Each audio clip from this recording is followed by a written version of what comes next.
And one of the great things about the human species is that we have this remarkable organ, the brain. La tête dans le cerveau. Biologie, cervelle, synapses, neurosciences, physique. The human brain really is the most unique gift of our species. Avec Christophe Rodeau. Il se pourrait que l'altruisme, ce comportement totalement désintéressé, n'existe tout simplement pas. La tête dans le cerveau.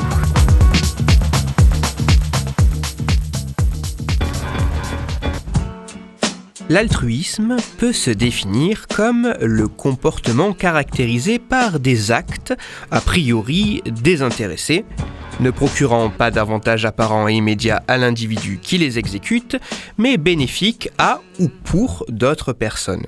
Les comportements altruistes facilitent le partage et la coopération humaine et permettent aux membres d'un groupe de survivre collectivement à diverses crises telles que des pénuries alimentaires ou des catastrophes naturelles. Cependant, l'adoption d'un comportement altruiste est coûteuse pour les individus qui la pratiquent. Elle implique le don de ses propres ressources, temps, argent, nourriture, et réduit ainsi la capacité de ces individus par rapport aux autres qualifiés de plus égoïstes. Ainsi, l'altruisme peut apparaître comme hautement paradoxal du point de vue biologique. Pourquoi donner de son temps, de son énergie et de ses ressources aux autres aux dépens de sa propre situation, voire de sa propre survie ? De nombreux travaux ont montré que si l'altruiste, consciemment ou non, ne semble attendre aucun retour à court terme, son action sur le groupe pouvait, à plus long terme, lui être bénéfique. Des études plus récentes, dont certaines dont j'ai déjà parlé, sont venues nuancer cette idée d'une action totalement désintéressée, même à court terme. En effet, adopter un comportement d'altruisme semble pouvoir avoir une action quasi immédiate sur le sentiment de bien-être et de bonheur de l'altruiste. Ainsi, la question qui continue de tarauder certains philosophes demeure toujours d'actualité. L'altruisme, totalement désintéressé, existe-t-il ?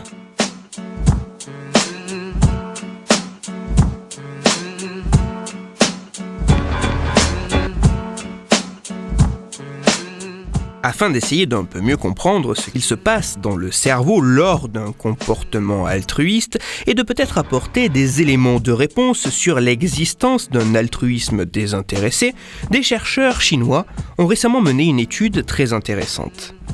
Parmi les différentes expériences de leur étude, une d'entre elles a mêlé altruisme, choc électrique et fonctionnement cérébral. Dans le détail, les chercheurs ont soumis un peu plus d'une trentaine de volontaires à une expérience assez simple.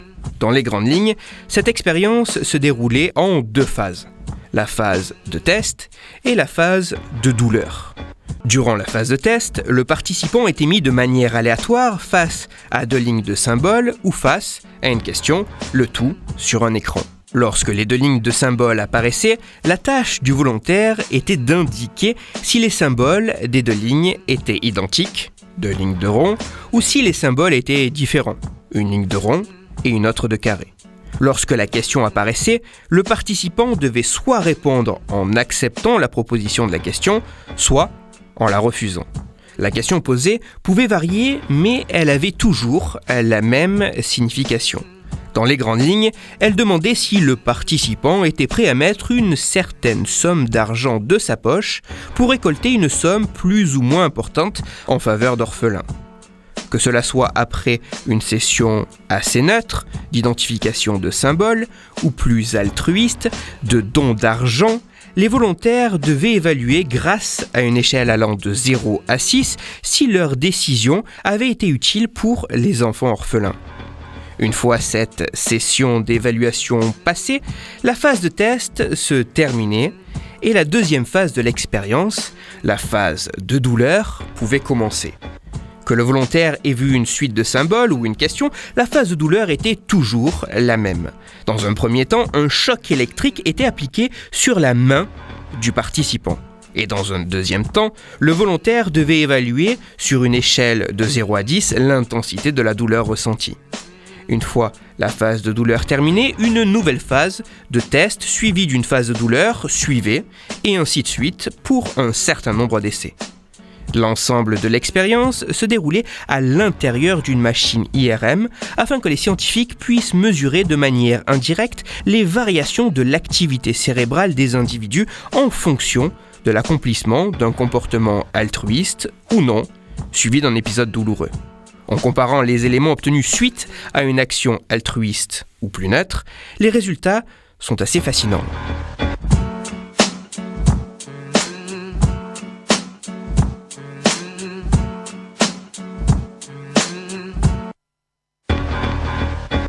Accomplir un comportement altruiste ou non ne semble pas du tout avoir les mêmes conséquences sur l'activité cérébrale et l'évaluation de l'intensité d'une stimulation douloureuse.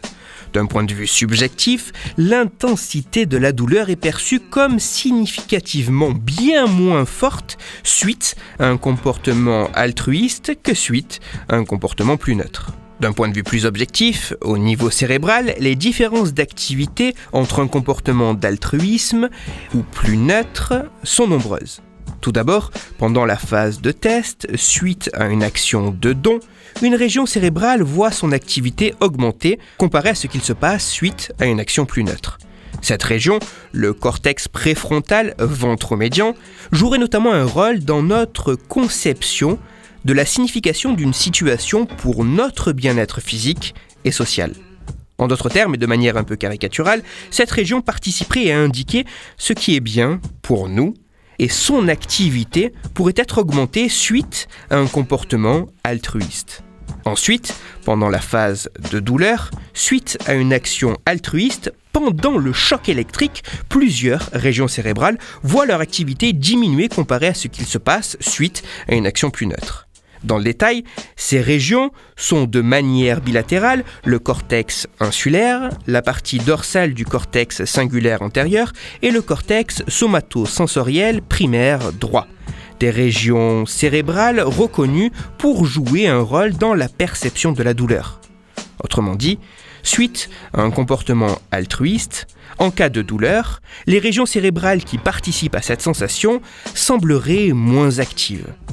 De plus, il apparaît que plus l'activité de la région participant à indiquer ce qui est bien pour nous est importante pendant la phase de don, et plus la réduction de l'activité des régions participant à la sensation de douleur sera forte lors du choc électrique. Et de la même façon, de manière plus subjective, plus les individus accomplissant un comportement altruiste estiment que leur action est utile, et plus l'activité des régions cérébrales liées à la douleur par la stimulation douloureuse sera atténuée.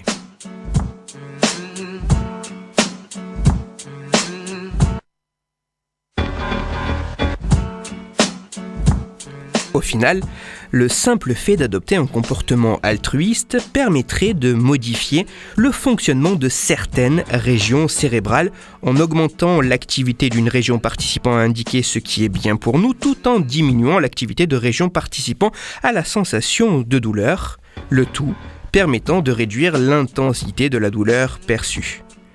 Le simple comportement altruiste, plus que d'améliorer le bien-être et le bonheur, semble également jouer un rôle sur la diminution de la sensation douloureuse. À la question, l'altruisme, le vrai, celui qui se fait de manière totalement désintéressée, celui qui se fait sans rien attendre en retour, existe-t-il ? La réponse apportée par ces travaux, en plus de nombreux autres précédents, semble plutôt indiquer que non. L'altruisme, le vrai, le pur, ne semble pas vraiment exister. Que nous en soyons conscients ou non, que nous les recherchions ou pas, adopter un comportement altruiste aura certaines répercussions en nous. Adopter un comportement altruiste aura certaines répercussions pour nous. Alors que certains pourraient voir la mort de l'altruisme, car ce type de comportement décèlera même à notre insu une part d'égoïsme, je préfère ici voir que si même dans un acte en apparence désintéressé, cela est in fine bon pour nous, alors la société a d'autant plus intérêt à favoriser les comportements de don et d'ouverture vers l'autre. Toutes les références de ma chronique se trouveront sur mon site Cerveau en argot. Bien que très intéressants, ces résultats gagneront à être répliqués par d'autres chercheurs dans d'autres laboratoires avec d'autres types de douleurs, qu'elles soient aiguës ou plus chroniques. Pour approfondir la chronique d'aujourd'hui, je vous renvoie vers un article disponible gratuitement sur Internet, mais en anglais. Cet article a pour titre « Is Altruism an Analgesic ?». Il est écrit par Christopher Bergland et il est à lire sur le site psychologytoday.com. Parce que cette chronique parle d'altruisme, je vous renvoie aux épisodes numéros 24 et 91 de La tête dans le cerveau qui parlaient de ce comportement paradoxal pour le premier et du fait que donner serait au niveau cérébral mieux que recevoir pour le second. Je vous renvoie également aux épisodes numéros 62 et 114 dans lesquels vous découvrirez ou redécouvrirez que respectivement le toucher et l'empathie peuvent également apaiser les douleurs. Que cela soit de manière altruiste ou non, afin de discuter science et cerveau, vous pouvez me retrouver sur Twitter, @Christophe_Rodo, R-O-D-O, sur la page Facebook de La tête dans le cerveau et sur mon blog Cerveau en argot. Si vous avez des questions ou des sujets dont vous voudriez que je parle, n'hésitez pas à me le faire savoir directement sur mon compte Twitter, sur la page Facebook ou par mail à l'adresse latettedanslecerveau@gmail.com et j'essaierai d'y répondre dans une future chronique. Toutes mes chroniques, y compris celles-ci, sont disponibles en réécoute sur mon podcast La tête dans le cerveau, à retrouver sur toutes les plateformes, dont SoundCloud, Deezer, Spotify, Google Podcast et iTunes. Christophe Rodo. La tête dans le cerveau.